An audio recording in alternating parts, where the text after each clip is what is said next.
السلام عليكم ورحمه الله وبركاته. ازيكم كل اخواتي؟ اتمنى تكونوا بخير. قبل ما نبدا اي حاجه نصلي على الرسول عليه افضل الصلاه والسلام. حياتك تفضل في راحه وفي امان. النهارده طبعا طلب الجماهير اللي عندي عايزين فته، وانا كنت راسمه ان انا اعمل حاجه غير الفته النهارده خالص، بس يلا بقى عشان الجو الساعه ديت ندفيهم شويه. والله كنت عايزه اعمل قلقاس عدس حبه سبانخ، الاكل ديت هو اللي بس يلا بقى طلب الجميع. عملت لهم احلى صينيه فته بتركاتي حلوه جدا جدا هتعجبكم، وعليها لحمه جملي، دي جملي محمره، وشويه ملوخيه يستاهلوا بقكم بالصلصه، ودي الشوربه بتاعتنا بالبهاريز بتاعتها، وشويه سلطه. وبألف هنا جربوها هتعجبكم جدا. جربوا صينيه الفته بتاعتي ديت والله بتركاتها هتعجبكم جدا جدا جدا، فيها تركات حلوه قوي قوي قوي هتعجبكم، مش زي اي صينيه فته عاديه. جربوها هتعجبكم قوي. شايفين الشكل لسه عامل ازاي؟ بسم الله ما شاء الله اللهم بارك. جربوها واتمنى ان انتم تشرفوني في قناتي عشان يوصلكم كل جديد، لان انا بفرح بتعليقاتكم الجميله وبفرح بمتابعتكم ليا. وما ننساش طبعا ندعي لاخواتنا في السودان وفي غزه، ربنا ينصرهم نصرا عزيزا. واللهم بلغنا رمضان لا فاقدين ولا مفقودين بامر الله. وما ننساش ندعي في الايام المباركه دي.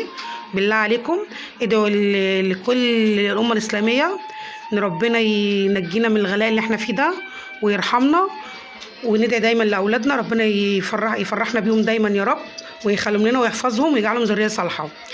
ويلا نخش على الطريقه. بس قبل ما نخش على الطريقه ما تنسيش يا حبيبه قلبي انت وهي، انا بفرح بدعمكم ليا انكم تخشوا وتتابعوني. يلا نخش على الطريقه واقول لكم عملنا ايه. بس بسم الله عليكم، اللي هيجي يشوف طريقتي ويعملها يقول لي ايه رايه في التعليقات بالظبط. عايزه ايه رايكم بالله عليكم. وشويه والله الشوربه دول، شوربه اللحمه الجمل دي بالبهاريز دي طعمها حكايه حكايه حكايه. يلا نخش على الطريقه. اول حاجه اهوت هتجيبيها اللحمه بتاعتك، هنشوحها كده. انا بحب اشوحها كده، بحط حته سمنه، وساعات ما بحطش لان اللحمه كده كده بيبقى فيها دهون، واروح مشوحاها كده. ديت ماسوره بحبها عشان بتعمل شوربه، لان ديت لحمه جملي مش لحمه عجالي. هنمشي على قدنا يا جماعه، انتوا شايفين الدنيا ماشيه ازاي. فالحمد لله يعني لو هتعملوها حتى يوم واحد في الاسبوع مش وحش. شوفوا الاسعار النهارده عامله ايه. اللحمه العجالي دلوقتي وصلت لارقام مهوله، فدي لحمه جملي، فانت هاتي على قدك وامشي على قد اللي موجود في ايدك، وفي نفس الوقت ما تحرميش اولادك من اي حاجه. هنعملها كده بالشكل ديت، هنشوحها. دي ماسوره انا بحبها عشان تعمل شوربه، هفضل اشوح فيها شويه واقلب فيها شويه بالشكل ده كده. هتفضلي تشوحي فيها كده، هتلاقي الميه بتاعتها نزلت شويه. وطبعا لازم تبقي عامله ميه سخنه، يعني في كاتل يا تعلقي في حله كده فيها ميه سخنه، لان وما تحطيش ملح نهائي. كل اللي هنحطه هو ايه عشان تشمي الروائح بتاعه التوابل معاها: قرنفل اللي هو المسمار ديت زي ما بتسموه، شويه فلفل اسمر، حبهان، ورق لوري، كبابه صيني، وطايه، وبصلايه، مش اكتر ولا اقل. اعملي بقى كده وشوحي فيها شويه بقى على قد ما تقدري، وانتي طبعا معلقه على ميه سخنه. نفسي اشممكم الريحه معايا، اقسم بالله ريحه التوابل مع اللحمه جميله جدا جدا. هي عامه يا جماعه افيد لحمه هي لحمه الجملي، في كل حاجه فيها في الجمل مفيده جدا.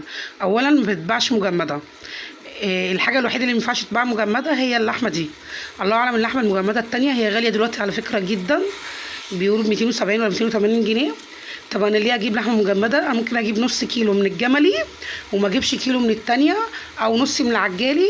لا، طب انا ممكن اجيب ديت لها فايده حلوه جدا جدا جدا في كل حاجه. اسالوا عليها واعملوا سيرش عليها على الخاطر على جوجل على اللحم الجملي وعلى اي حاجه في الجمل، هتعرفوا ان هي احسن لحمه هي لحمه الجمل. والله جميله جدا جدا، انا معوده عليها عيالي واحنا كلنا بنحبها بصراحه ربنا.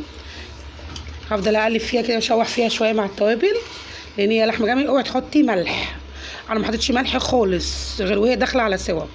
هفضل اقلب فيها كده. امشي على قد امكانياتك، وفي نفس الوقت ما تحرميش نفسك. يعني ليه خليني اروح اجيب لحمه جملي لحمه عجالي ب 400 دلوقتي، ولا على حسب ما كل بلد فيها بكام. لا، باسعار مهوله. احنا عندنا هنا ب 380 جنيه وب 400، اسعار يعني الحمد لله راحت في داهيه. ما انا ممكن اجيب نص من دي ولا كيلو ولا ربع من دي، ما يجيش نص من العجالي، وهتبقى شربتها رهيبه رهيبه رهيبه. شايفين دسماتها؟ والله ما حطيت فيها ندعه سمنه ولا ندعه اي حاجه، يا دوبك شوحتها بالشكل ده. شايفين زي ما انتم شايفين كده، وجايبه معاها حته الماسوره دي عشان النخاع اللي فيها ده ينزل ويعمل لي احلى شوربه. والله يا جماعه بصوا جميله جدا جدا جدا، جربوها. اصل في ناس كتير قوي ما بيحبوش الجملي، لا جربوا اللحم الجملي، هيبقى دايب دوب، هو حسب السوا بس. هفضل اشوح فيها شويه كده، وفي نفس الوقت معلقه على ميه على الكتل عشان ننزل نحط فيها ميه مغليه، ونسيبها بقى على جوه على نار وسط. نسيبها قصدي على النار على نار وسط، ونسيبها بقى تاخد تدي في بعضها، واحط لها رشه سكر بس. فضلنا نشوح فيها شويه بالشكل ديت زي ما انتم شايفين. الحاجات دي يا جماعه مش وسخه، ده فلفل اسمر والتوابل اللي انا حطاها. شوحت فيها زي ما انتم شايفين كده. جبنا الميه السخنه من الكتل،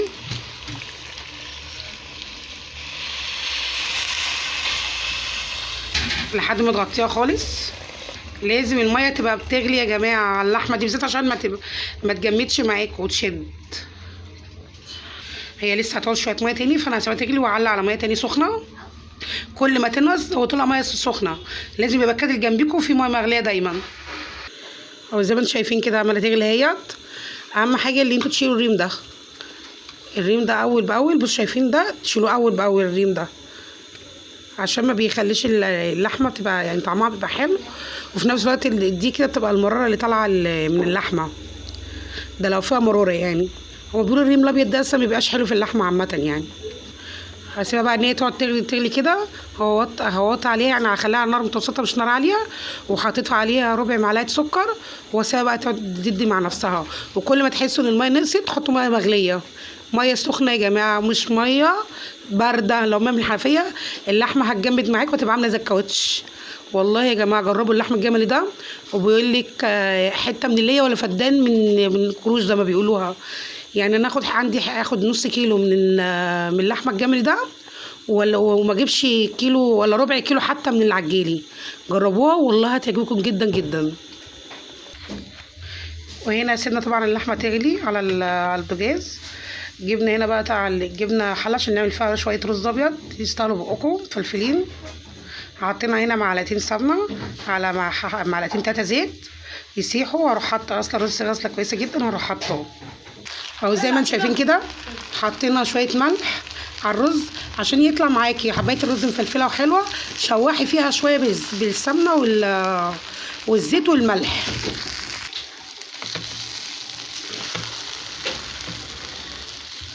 افضلي شوحي فيه شويه كده، وبعد كده تروح حاطه المقدار الميه بتاعته. بس التشويحه دي هتفلفله معاكي، وهتبقى الرزايه بظبطها مش هيبقى معجنه يعني. اهو شوحنا فيه شويه. هنملى بقى مقدار الميه اهي، المقدار بتاعها عادي.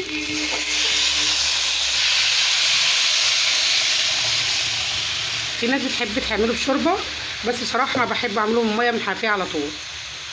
انا دايما ما بحبوش الا كده. هقلبه بقى لحد ما اشوف المقدار بتاعه كده حلو كده. المقدار ما شاء الله كويس اهوت. شايفين التحميصه اللي بقول لكم عليها ديت كده، تحسوا ان الرزايه شربت من السمنه والزيت بتاعها، هيبقى طعمه حلو ومفلفل بامر الله. نصلي على الرسول ونستغفر ربنا في الايام المفترجه دي يا جماعه، عليه افضل الصلاه والسلام دايما. اللهم بلغنا رمضان لا فاقدين ولا مفقدين، واحنا في احسن حال بامر الله. وربنا يرحمنا من الغلاء، ربنا يرحمنا من الغلاء اللي احنا فيه. جربت لكم ما تنسوش اللايك اهوت. شايفين كده بقى مظبوط المقدار بتاعه خلاص اهوت. شايفين لازم يبقى كده. هنغطيها بقى ونسيبها على نار عاليه لحد ما تغلي، وبعد كده تروح وبعد كده نروح موطين عليه. احنا كده سيبناه عالي لحد ما نحس ان هو خلاص بيتكتك، وبعد كده نوطي عليه الشمعة ونحطه على شياطه. والرز خلص اهوت. بسم الله ما شاء الله اللهم بارك. شايفين شويه رز اقسم بالله الف هنا وشفا على اللي هياكله. شايفين عامله ازاي مفلفل ازاي ما شاء الله اللهم بارك. هنجيب بقى شوربه ونعمل معانا شويه ملوخيه حلوين يستاهلوا بقكم. معايا شوربه دي، انا متعوده ان انا اشيل دايما شوربه في الفريزر، فطلعت منه كيس عشان اللحمه لسه طبعا ما استوتش على النار، فطلعنا منها كيس دلوقتي كده. ده شوربه فراخ بحب اشيلها في الفريزر دايما. هنعمل معاها كيس ملوخيه اهيت. هنفضي عليها كيس ملوخيه من ده اهو زي ما انتم شايفين كده. حطينا كيس الملوخيه اهوت. هسيبها بقى تسيح خالص،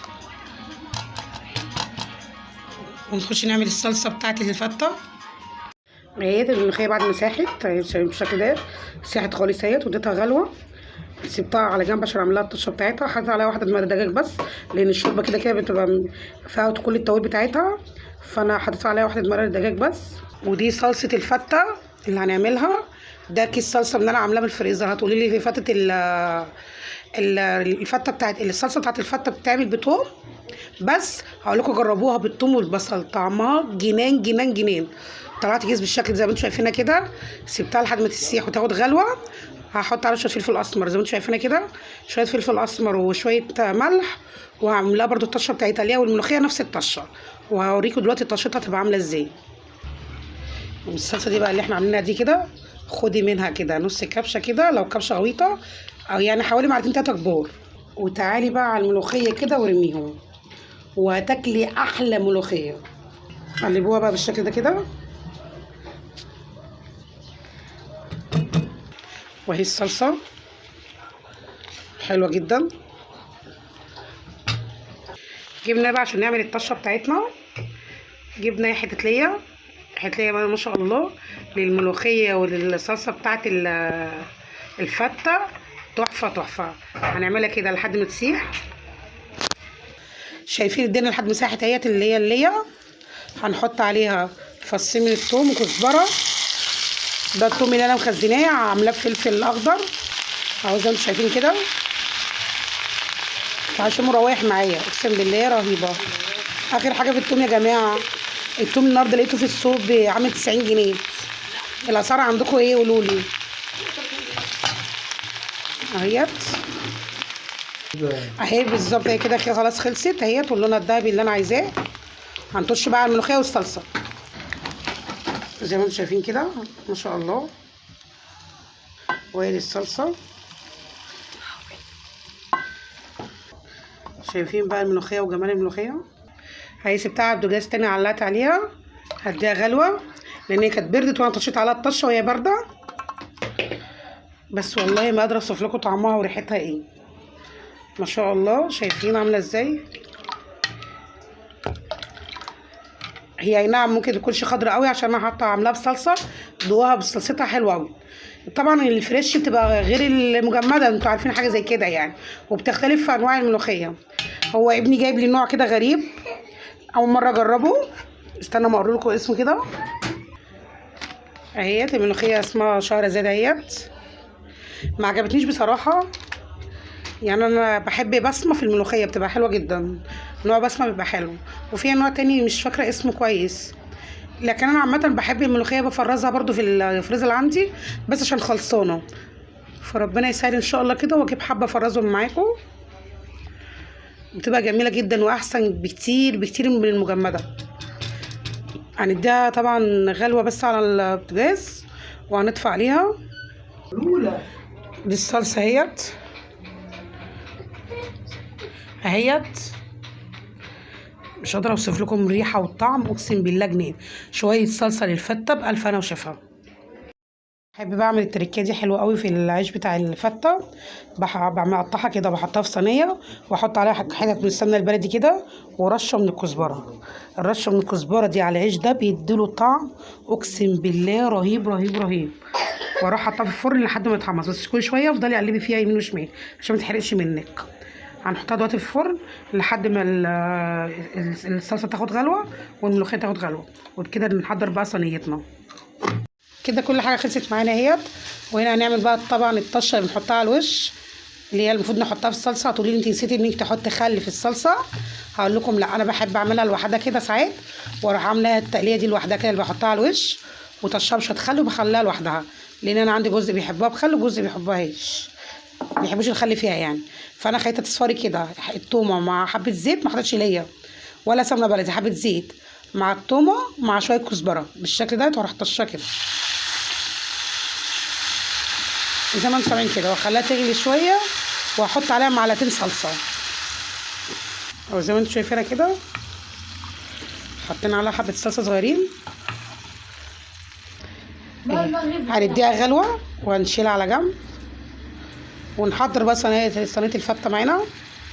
وعملنا هما شويه سلطه خضراء يستاهلوا بقكم بألف هنا وشفا. اللهم صل وبارك وسيد على سيدنا محمد عليه افضل الصلاه والسلام. حياتك تفضل في راحه وفي امان. صلوا على الرسول دايما يا جماعه، واستغفروا ربنا في الايام المباركه اللي احنا فيها ديت. اللهم بلغنا رمضان، لا فاقدين ولا مفقودين بأمر الله. وما ننساش ندعي لاخواتنا في السودان وفي غزة، ربنا ينصرهم نصرا عزيزا يا رب، ويتولاهم يا اكرم الاكرمين يا رب العالمين. وزي ما انتم شايفين اهوت العيش اهو ما شاء الله في الفرن اتحمص، هو ده اللون اللي انا عايزاه، مش عايزاه يتحرق. شايفين وريحته بقى بالسمنه البلدي، اللهم بارك. والكزبره الناشفه عامله فيه شغل حلو جدا. هعملها زي ما هي كده واروح رشه عليها رشه من الخلطه اللي انا عملتها ديت، التقليه ديت. هرش حبه عليها مع حبه شوربه عشان العيش يتاكل قبل الرز. حضرنا اهو العيش. هنعمل اول حاجه ايه، هنحط شويه شوربه هنا. ده هعمله طبعا عشان عايزينه من غير فته، من غير صلصه قصدي، سوري. وده هحط فيه كده شوربه،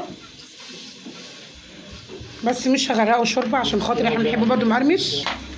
هروح جايبه بقى الدقه اللي احنا عاملينها ديت، هرشها كده في كل حاجه كده، اديها غدا. وهنا برده اهيت بيطعم العيش، بيخليه طعمه حلو جدا. هروح مقلبه في بعض كده. تاكلي بقى العيش ده اقسم بالله ما هتحتاجي ان انت تاكلي اصلا من الرز، يعني هتاكلي العيش ده قبل الرز نفسه. جربوه بيديه طعم حلو جدا جدا. اروح مفرشاه كده بالشكل ده كده. انا مش سايقاه كتير يا جماعه، ممكن انتوا تسقوه كتير، لكن عشان بحب ناكل العيش نفسه مقرمش مع الرز اهو بالشكل ده كده. هحط بقى الرز وفضل رز هنا وهنا. وعشان نعمل اللحمه جبنا طاسه حطينا فيها حته سمنه بلدي كده، نسيحها كويس جدا. احنا بنحب اللحمه المسلوقه عامه بتتحمر كده بالتحميره دي، بالذات مع الفته بيبقى لها طعم حلو جدا. اهي احمرهم بقى واحطهم، افضل اديهم تحويشه تحبيشه كده على الوش كده، افضل احمر فيها يمين وشمال لحد ما تدي لون. واروح حاطه عليها معلقه من الصلصه برده التتبيله اللي احنا عملناها، اللي احنا هنحطها اللي هي بالخل ديت. هحط عليها رشه هنا واروح رصها على وش الفته. شوفوا اللون اللي انا بقول لكم عليه، هو ده اللون اللي انا عايزاه. اهي شايفين ما شاء الله. وبكده تبقى حضرنا صينيتنا بألف هنا وشفا. شايفين شكلها عامل ازاي؟ بسم الله ما شاء الله اللهم بارك. والله اجمل صينيه فته تاكلوها في حياتكم. جربوها بطريقتي هتعجبكم جدا جدا. واهم حاجه التريكات البسيطه دي بيديها طعم حلو جدا جدا. جربوها وقولي رايكم، مستنيه رايكم في التعليقات.